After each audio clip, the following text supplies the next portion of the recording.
Well, hi there, everyone, wherever you're watching from. I really hope that your ELS online experience is both enriching and resourceful for you and your ministry. This seminar is key elements of soul care for leaders. In a few moments, I'm going to share that there are particular elements that we can do in this season to help us to be stronger and resilient for the long haul of ministry. But let me share with you just a little suspicion that I have just before we get going into the heart of the material. I don't know about you, but we've all either been ecstatic or absolutely crushed at the last minute goal for or against our team, that things can change at the last minute really unexpectedly, or the overtake in the Grand Prix that just makes it so that somebody wins or loses. And those things are inevitable, and we accept that changes can be a surprise. But we have come to think over this season that things that we thought were rock solid aren't actually as solid as we thought they were. Large businesses, things like Debenhams closing down. We would have been shocked a few years ago, but now it actually feels that it's almost part of the new normal, that things aren't as secure.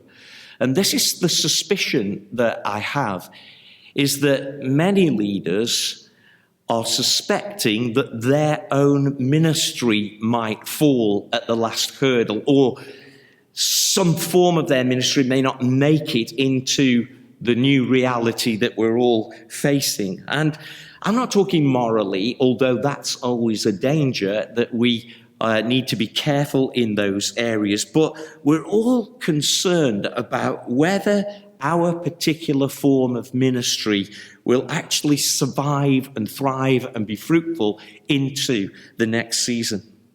But here's the real difficulty with that suspicion.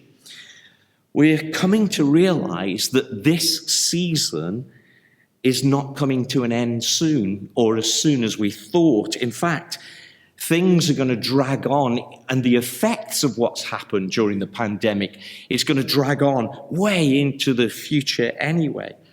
And because we're realizing that this season isn't over, we're actually becoming even a bit more fatigued than we thought we would be. We're tired because we thought that we were going to get to take a break and then relaunch at the end of this season. But this season didn't end. And we didn't get the replenishment that perhaps we wanted. And we have to learn to live in a new reality and not just wait for it to be over. Now, this seminar isn't about you need to just take more rest, which of course is great advice, and we all need to look at that. It's deeper than that, and it's deeper than just a health check. Because we're now living with something for a while, or at least the changing effects of it anyway, we're going to look at what are the particular things that we as leaders need to place into our soul right now for our well-being and for the sustainability of our ministries over the long haul. Ministry is for the long term, and it's what we all want. We all want to be fruitful for a long season, and sometimes we're afraid of losing that, or at least falling at the last hurdle. It's time that we make some key decisions and some practices, that we build them into our ministry, into our soul, into the shift of what we do, so that we can move towards long-term ministry and fruitfulness. So are you ready? 4 key elements of building into your ministry some things that will build into your soul real care and strength for the long term. First of all, number 1, we need to accept the tension that we're living in, but not make it about you. Some people will not agree on issues. In fact, you will find in your own congregation, in your friendship circle even, a disagreement about issues. But that doesn't mean that you, as a leader, have to make everybody's world perfect for them. You won't be able to do that. There will be a tension of opinion of how to go forward or what has happened. You have to demonstrate your willingness to listen, to appreciate different points of view, even if you can't fully get on board with them. But you have to accept there will be a tension around your ministry for the foreseeable future that you won't be able to fix or heal. You'll have to live in it. You have to accept that some people want to go back the way that things were all along. And so others will be thinking they can't wait to move into the new digital future that we're all in. And even yourself, you're not fully sure of all what the future will hold. So it's important that you, instead of trying to heal all the tensions, that you actually call people to faith and discipleship. And the authenticity for you is that you are focusing in on those things. Some people, perhaps even you, will be excited about that things are going to be different. But the point is, instead of trying to make it good for everyone, you call people to faith, call people to discipleship, and don't make promises to fulfill every group's needs. That will destroy your soul. In a sense, you've got to say, this is the way, this is the faith, this is the discipleship, and let the tensions be there. Living in the tension, or at least accepting that, is one way in which you can bring peace to your own soul or care for your ministry. The second way that leaders can help their own well-being is to understand that they have got to stop trying to squeeze a mixture of old rhythms into the current rhythm, but actually take some time now to craft a new rhythm for both yourself and your ministry. Being resilient is built over time, and there needs to be new rhythms to achieve that resilient and long-term nature of ministry. We're in a season, as we said, that we thought was going to be over, but it's not. So now let's begin to create new rhythms and new ways of working, not just to get to the thing that we prefer, but to adapt to where the new season is now. For you, for your personal life, you need to build a new rhythm personally. That you make sure that you make a solid base for your life. That the base around your life consists of socially. Who is it that you're regularly interacting with? Are they draining you? Are they fulfilling you? What is your social base?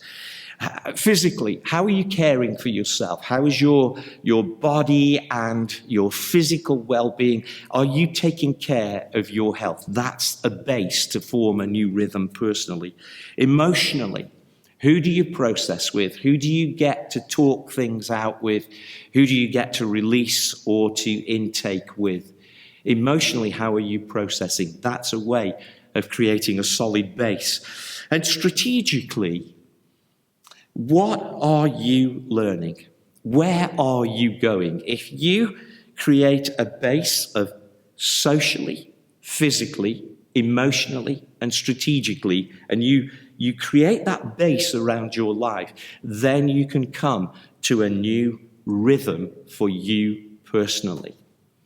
Church-wise, we need to ask ourselves, what are the new things that you need to do to help 4 key areas in church?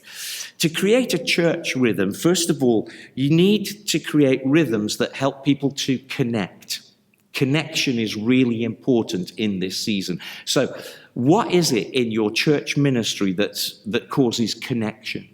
The second thing to consider when thinking about your church program or rhythm is, How are you showing compassion?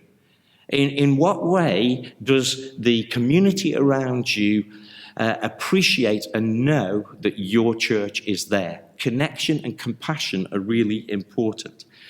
But also, thirdly, if you want to create a new rhythm in church, you have to understand, how are you creating commission, the Great Commission, to reach out and disciple those people who are with you?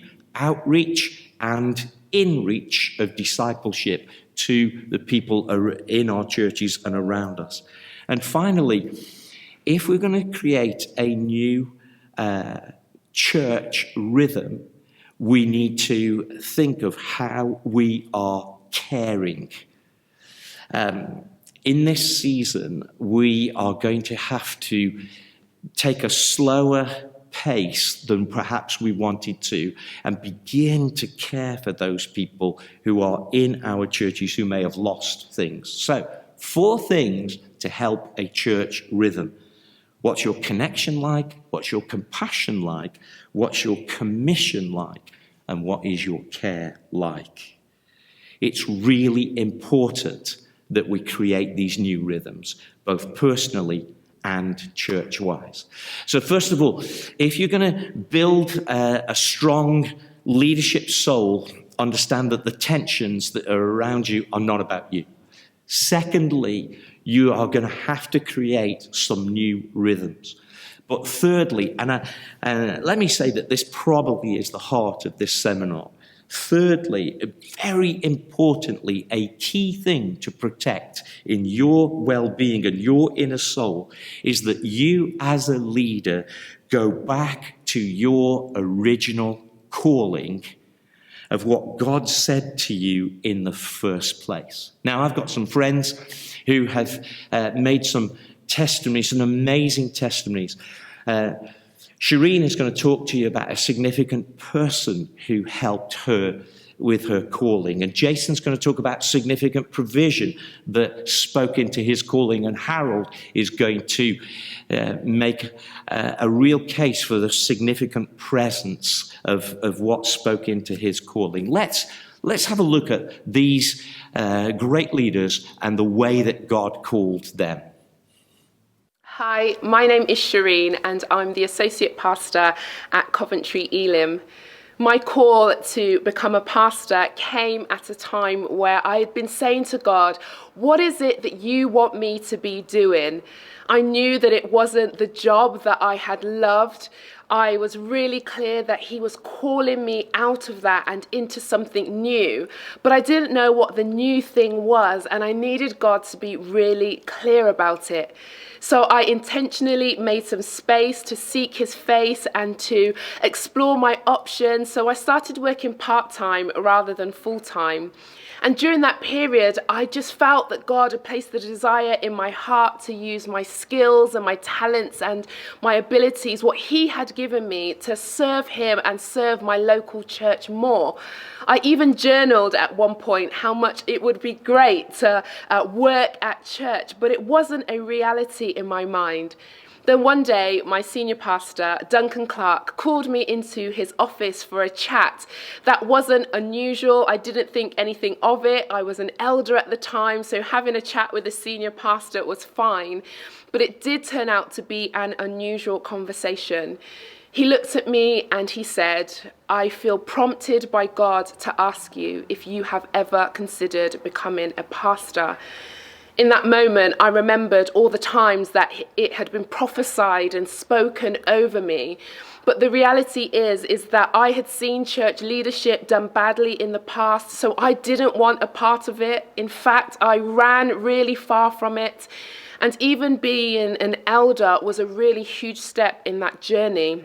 But God used a church leader who I respected, who could see something in me that I couldn't see in myself, who had shown me that church leadership is done really well.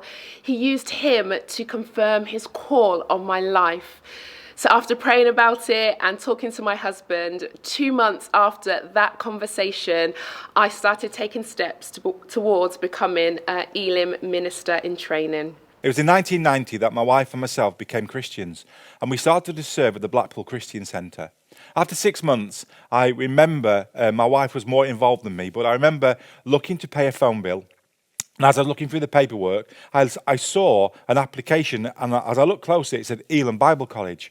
At that moment, I just felt a voice inside of me say, I want you to go there. Well, I was a bit surprised because I left school at 15, so I wasn't really educated. At that moment, my wife came back in from work, and I just said, Linda, would you go upstairs and ask the Lord what he wants us to do? So 20 minutes later, she came down and she went, I think he wants us to go to Bible college. Well, that really blew me away. The next morning, I was on a rota to help clean up the church. So as I was sweeping the floor, I remember one of the elders came out of a room and he just spoke to me. He said, Jason, have you ever thought about going to Bible college? And I just said, well, that's really interesting because we felt God speak to us yesterday. So I spoke to my pastor, Pastor Jim Thompson. And I said to him, I think the Lord wants us to go to Bible college. At that minute, I thought it was instant. And he said, well, why don't you just wait 12 months and do some studies because, it will probably help you on the journey. So we committed to do that, and we went for an interview at the Bible college, and we was accepted. I remember one of the elders coming around every week helping us with the ICI Bible study courses just to see if I actually could get my head around Bible studies and just answering some questions.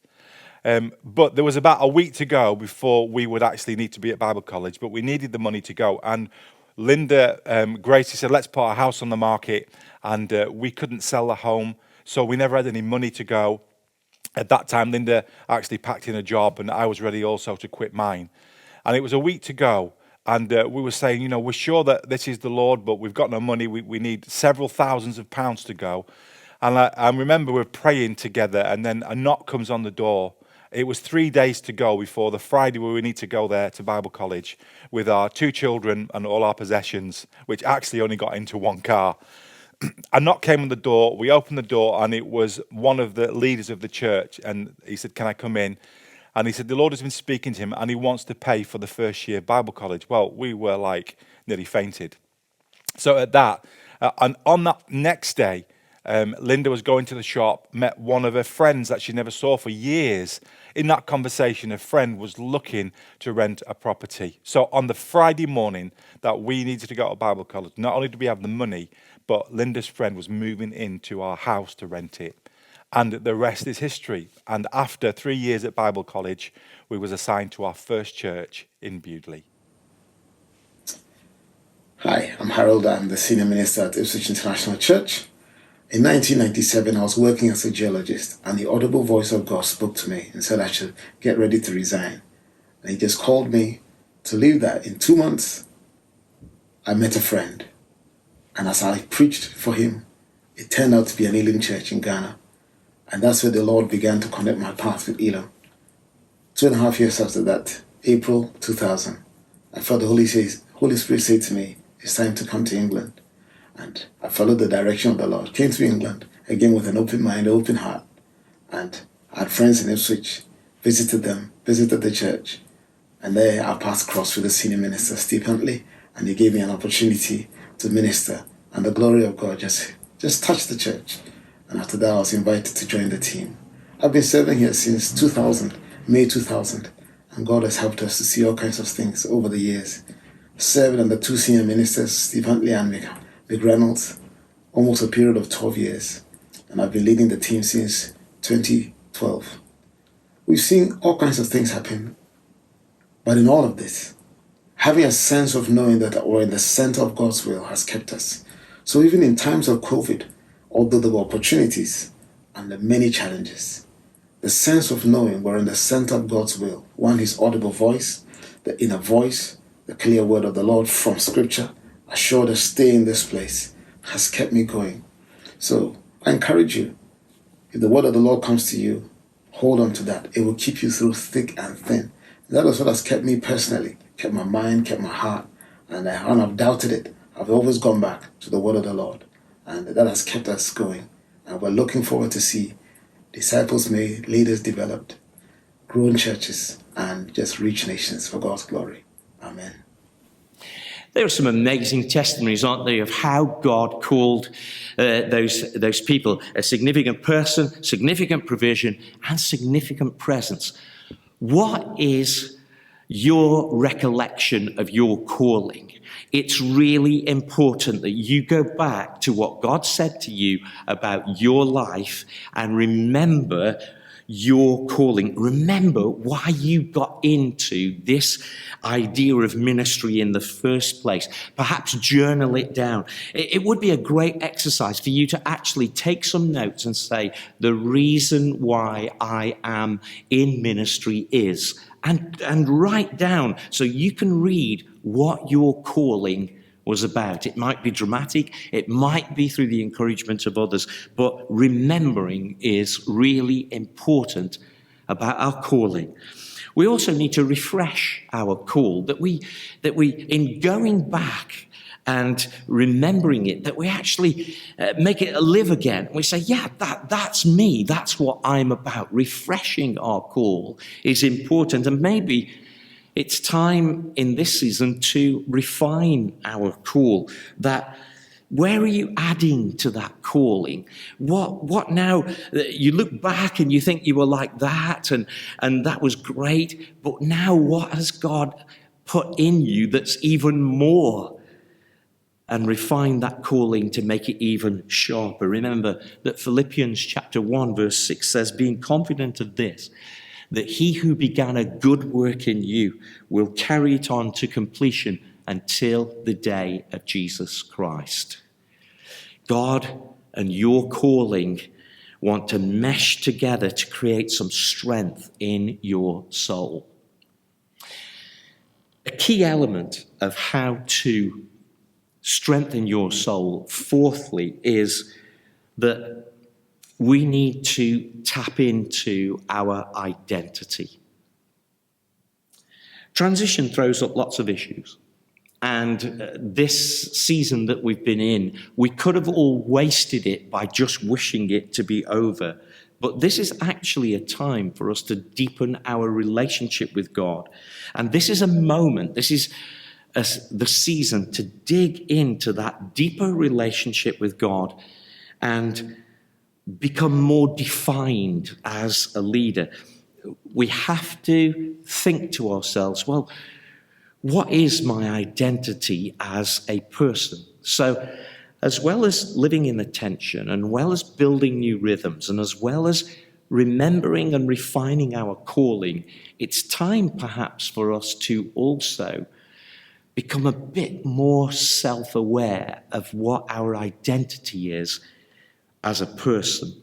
We've all got identity issues, as younger leaders, we're perhaps more concerned about our identity. Some of the older leaders that I know have more issues about relationships and intimacy. But in this moment, it's time for us to become a bit more self-aware, become more self-defined, that we become more aligned with what God is doing in our lives, what God is shaping us to be, and what God is calling us to do. So let me ask you, who are you? What is your identity really?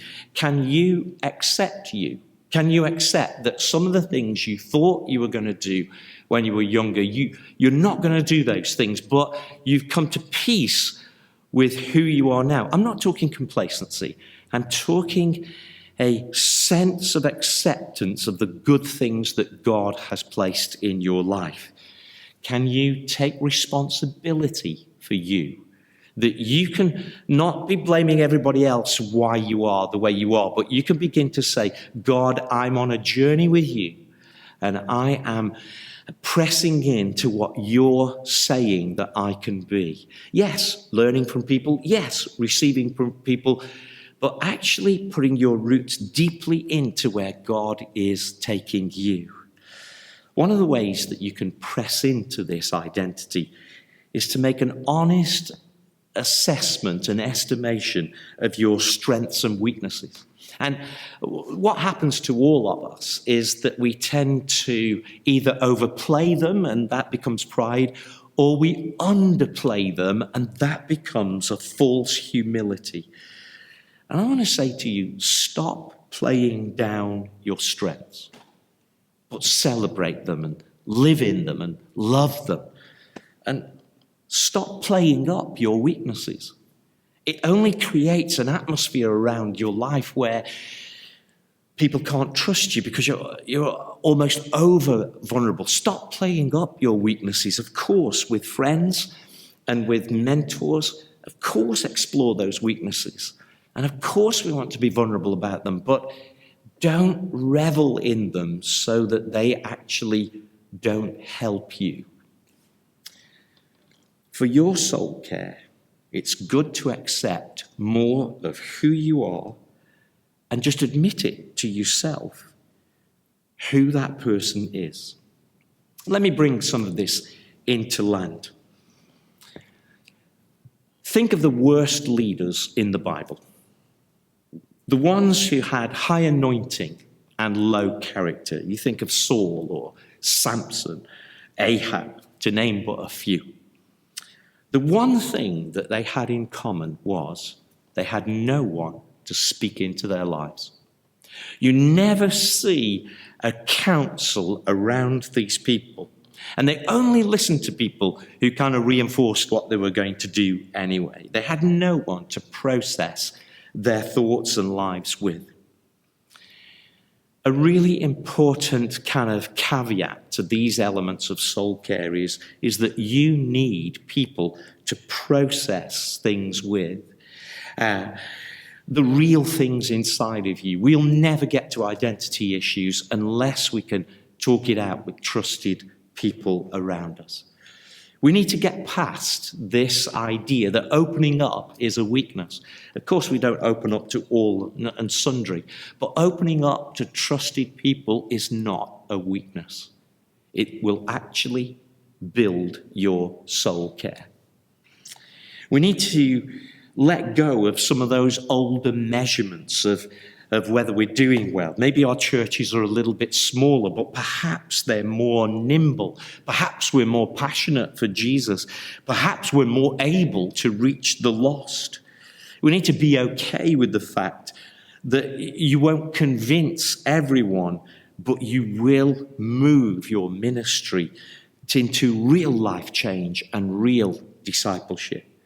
We need to be open to God repositioning us and moving us into more of who we are. As we move into some new contexts, he will bring new fruit that he wants to produce. Now, one of the things that we bring as Elim and as something to assist you in this whole deal of processing with people is the Church Leadership Academy.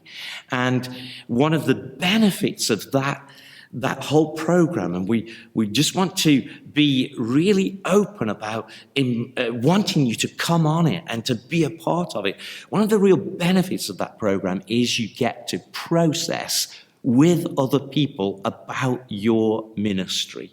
I'm going to let you hear from Steve Ball, who's the regional leader of Wales and the South West, and he's going to just give you 3 reasons why you should sign up to the Church Leadership Academy. Let's listen to what Steve has to say.